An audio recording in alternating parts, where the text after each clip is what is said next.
Hello दोस्तों, कैसे हो आप सभी। बहुत ही लंबे समय के बाद मैं BTTH का एक्सप्लेनेशन करने जा रहा हूं क्योंकि मैं किसी काम में बहुत ज़्यादा बिजी हो गया था, इसीलिए मैं YouTube पर टाइम नहीं दे पा रहा था। लेकिन अब हमारे चैनल पे नॉन स्टॉप वीडियोज़ आने वाली हैं।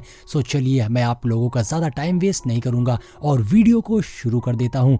सो एपिसोड की शुरुआत होती है लिटिल फेरी डॉक्टर को दिखाते हुए, जो कि काफ़ी ज़्यादा परेशान लग रही थी। दरअसल लिटिल फेरी डॉक्टर को xiaoyan की फिक्र हो रही थी क्योंकि शिडेन पगोडा के अंदर xiaoyan इस वक्त कल्टीवेशन कर रहा था और वो बस यही सोच रही थी, न जाने इस वक्त xiaoyan के हालात कैसे होंगे, वो ठीक तो होगा। ऐसा सोचते हुए लिटिल फेरी डॉक्टर वहां से आगे बढ़ने लग जाती है कि तभी अचानक ही एक धमाका होता है और वो जगह पूरी तरीके से हिल जाती है। जब लिटिल फेरी डॉक्टर पलट कर देखती है तो उसे अपने पीछे शिडेन पगोडा से एक फॉग निकलती हुई दिखाई देती है, यानी कि ये एक धुआं था, यानी कि अंदर किसी तरीके का ब्लास्ट हुआ था। यहाँ तक कि इस ब्लास्ट को सुनकर तो मास्टर टियान हुआ, जियान और शिनलैन और वो ओल्ड मैन भी वहां पर आ गए थे। सभी एक दूसरे से यही पूछते कि अभी क्या हुआ था, ये धमाका किस तरीके का था। यहाँ पर लिटिल फेरी डॉक्टर को xiaoyan की फिक्र होने लग जाती है क्योंकि वो लोग समझ गए थे कि ये एक्सप्लोजन शिडेन पगोडा में ही हुआ था। तो ये सभी डिसाइड करते हैं कि हमें जल्द से जल्द जाकर वहां देखना होगा कि अंदर हुआ क्या है। जिसके बाद अगले सीन में हम शिडेन पगोडा के अंदर के शील्ड को देखते हैं जो ब्रेक हो चुकी थी और सभी मास्टर्स एक साथ मिलकर उस शील्ड को कवर करने की कोशिश कर रहे थे और उसे रिपेयर कर रहे थे क्योंकि उसके अंदर से बहुत ही भयानक एनर्जी निकल रही थी जो आसमान की ओर जा रही थी। और यहाँ पर काफी देर की मुशक्कत के बाद उन सभी ने मिलकर उस शील्ड को रिपेयर कर दिया था। जहाँ पर हम उस लेडी मास्टर को देखते हैं जो कहती है, न जाने अंदर xiaoyan कैसा होगा, हमें अंदर की सिचुएशन का कुछ भी पता नहीं है, लेकिन ये एक्सप्लोजन बहुत ही भयानक था, हो सकता है अंदर कुछ गलत हो गया हो। अब हम जुआन जोंगजी को देखते हैं जो उस डेंटा शील्ड को रिपेयर करने की कोशिश कर रहे थे कि तभी वहां पर मास्टर क्यूलिंग आ जाते हैं, जो आते साथ ही जुआन जोंगजिंग से बताते हैं कि xiaoyan के फ्रेंड्स यहाँ आ रहे हैं देखने के लिए कि यहाँ पर क्या हुआ है।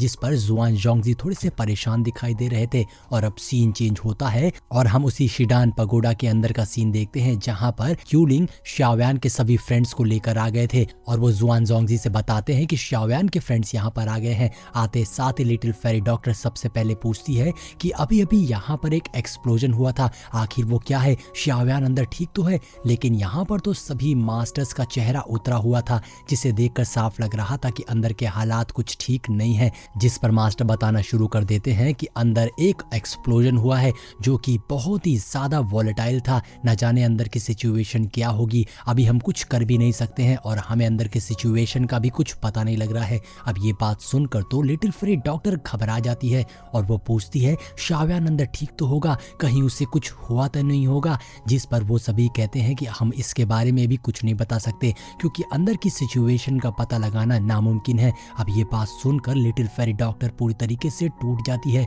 उसे लगता है कि कहीं xiaoyan को कुछ हो तो नहीं गया, लेकिन वो बेचारी कुछ कर भी नहीं सकती थी। वो कहती है xiaoyan बाहर क्यों नहीं आया और हम उसे बचाने के लिए कोई मूव क्यों नहीं ले रहे हैं, क्यों ना हम खुद ही जाकर xiaoyan को सेव कर लें।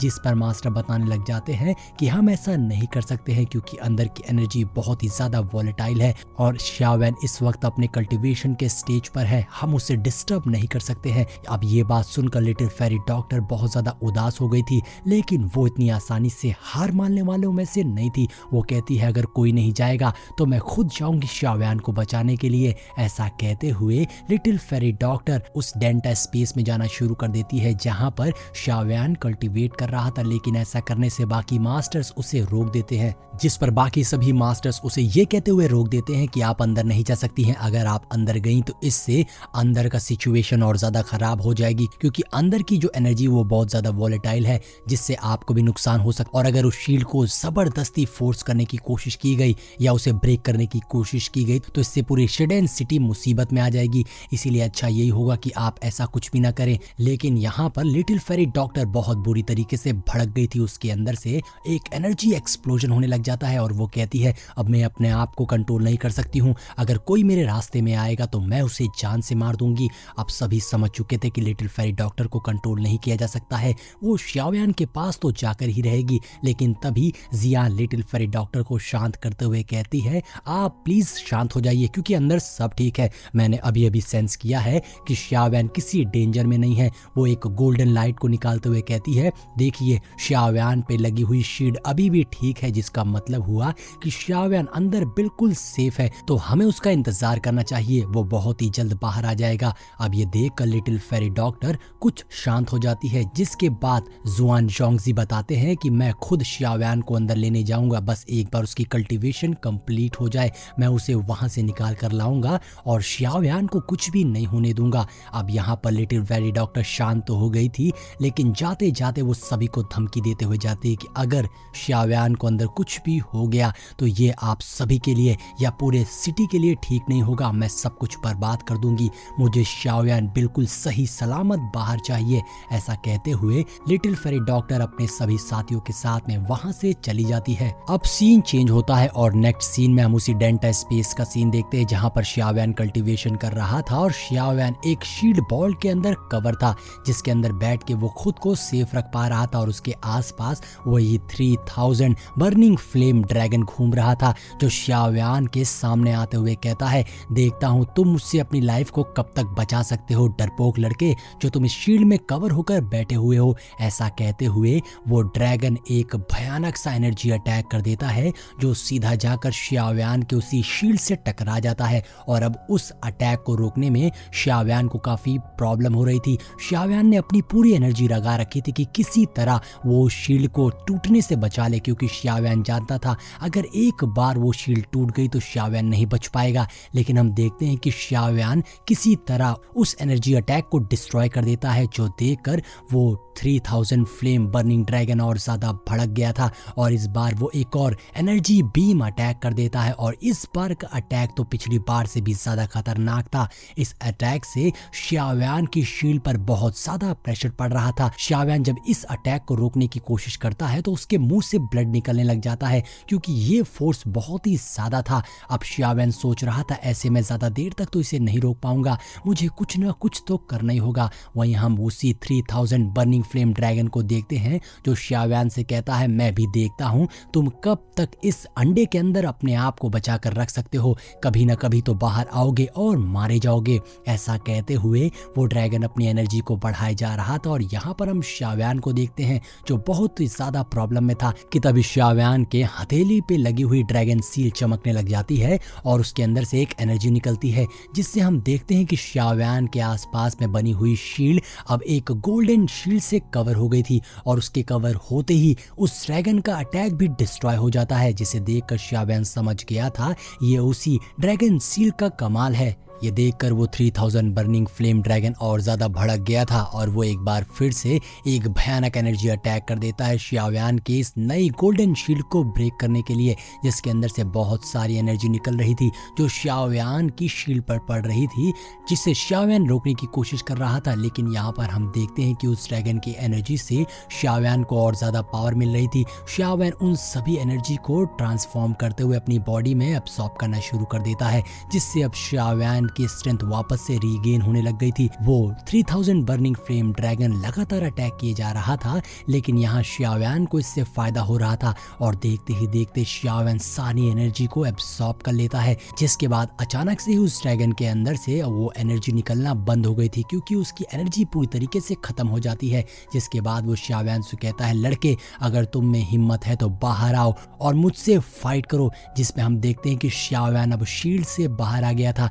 शाओयान कहता है, मैंने अपनी पूरी एनर्जी को एब्सॉर्ब कर लिया है और अब मेरी बारी है। ऐसा कहते हुए शाओयान अपने पपेट के साथ में उस ड्रैगन के ऊपर अटैक कर देता है, जहां पर वो ड्रैगन भी सामने से एनर्जी अटैक करता है। तो शाओयान ने भी अपनी हेवनली फ्लेम से उसके ऊपर हमला कर दिया था और दोनों के बीच में भयानक कोलिजन। अब यहाँ पर शाओयान सामने से फाइट कर रहा था कि तभी पीछे से पपेट घूम के आता है और उस ड्रैगन के ऊपर पंच की बारिश कर देता है। वो एक के बाद एक पंच उस ड्रैगन को मारे जा रहा था, जिससे वो ड्रैगन भी बर्दाश्त नहीं कर पा रहा था और फाइनली वो ड्रैगन नीचे को गिरने लग जाता है, क्योंकि वो पपेट के सामने टिक नहीं पाया था। लेकिन जब वो ड्रैगन पलटता है तो उसे और ज्यादा गुस्सा आ गया था और वो गुस्से में रोर करता है। अब हम देखते हैं कि वो ड्रैगन अपने अंदर से बहुत सारी एनर्जी निकालता है, जो अलग अलग होके एक एनर्जी शील्ड बॉल में कन्वर्ट हो जाती है। वो सारी एनर्जी एक जगह पर गैदर हो रही थी, जिसके बाद वो ड्रैगन कहता है, चलो अब हम दोनों एक साथ मर जाते हैं। लेकिन यहाँ पर हम शाओयान को देखते हैं, जो उस एनर्जी बॉल को देखते हुए कहता है,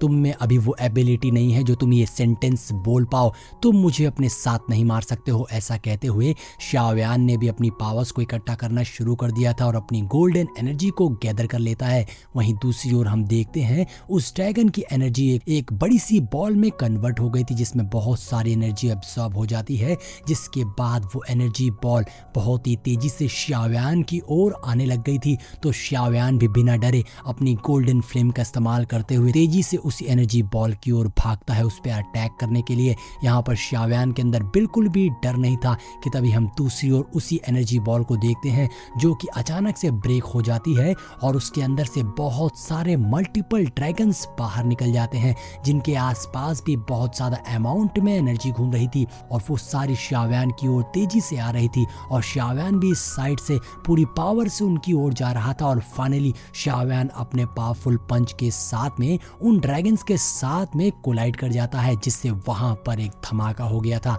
और ये धमाका देखने में ऐसा लग रहा था जैसे कि वो पूरा का पूरा स्पेस खत्म हो गया हो। वहां पर भयानक एक्सप्लोजन हो जाता है, जिससे आसपास में आग ही आग फैल गई थी।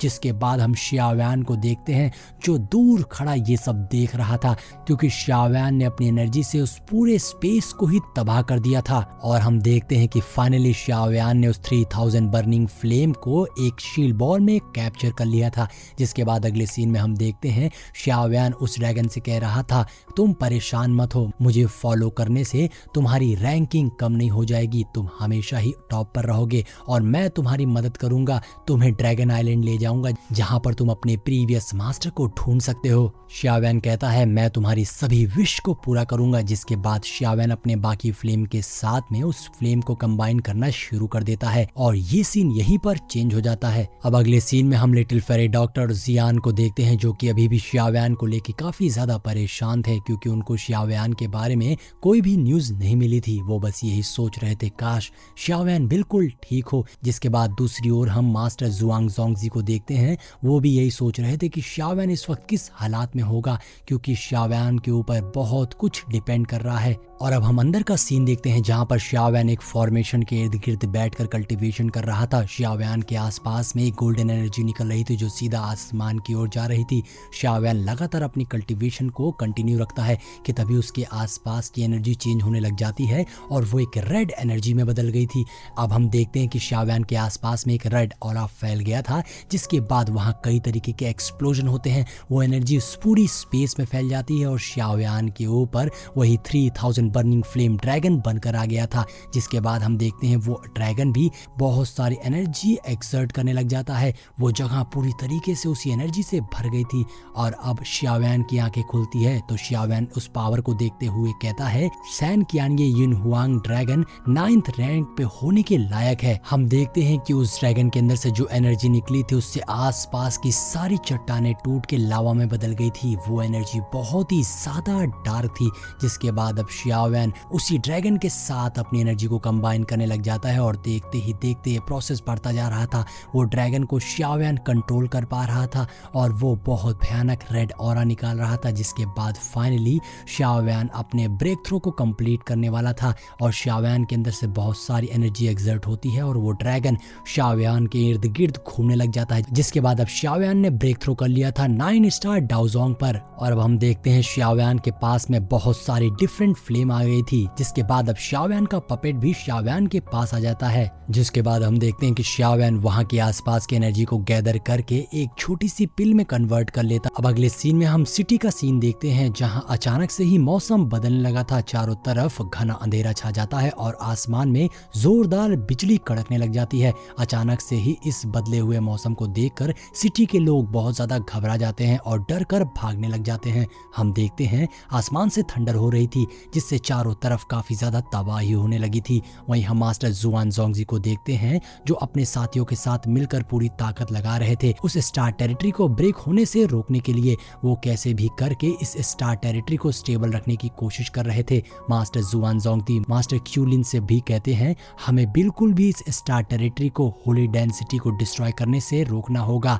जिस पर मास्टर क्यूलिंग और बाकी सारे मास्टर्स भी फौरन अपनी अपनी पूरी ताकत लगाकर स्टार टेरिटरी को स्टेबल करने की कोशिश कर रहे थे। वहीं जुआन ये परेशान होते हुए कहती है क्या अभी भी शाओयान बाहर आ पाएगा। तभी वहाँ मास्टर टियान हो, लिटिल फेरी डॉक्टर और जियान भी आ जाते हैं, जहाँ लिटिल फेरी डॉक्टर परेशान होते हुए कहती है स्टार टेरिटरी में ये क्या हो रहा है, जिस पर मास्टर जुआन जोंगजी कहते हैं तुम लोग फौरन यहाँ से चले जाओ, स्टार फील्ड किसी भी पल कोलैप्स हो सकता है। जिस पर लिटिल फेरी डॉक्टर परेशान होते हुए कहती है शाओयान का क्या होगा, वो किस सिचुएशन में है। तभी लिटिल फेरी डॉक्टर जियान से कहती है तुम मेरी मदद करो स्पेस चैनल को ओपन और क्लोज करने में, मैं अंदर जाऊंगी शाओयान को बचाने के लिए। लिटिल फेरी डॉक्टर किसी भी हाल में शाओयान को कुछ नहीं होने दे सकती थी, इसीलिए वो शाओयान को बचाने के लिए खुद अंदर जाने का डिसाइड करती है।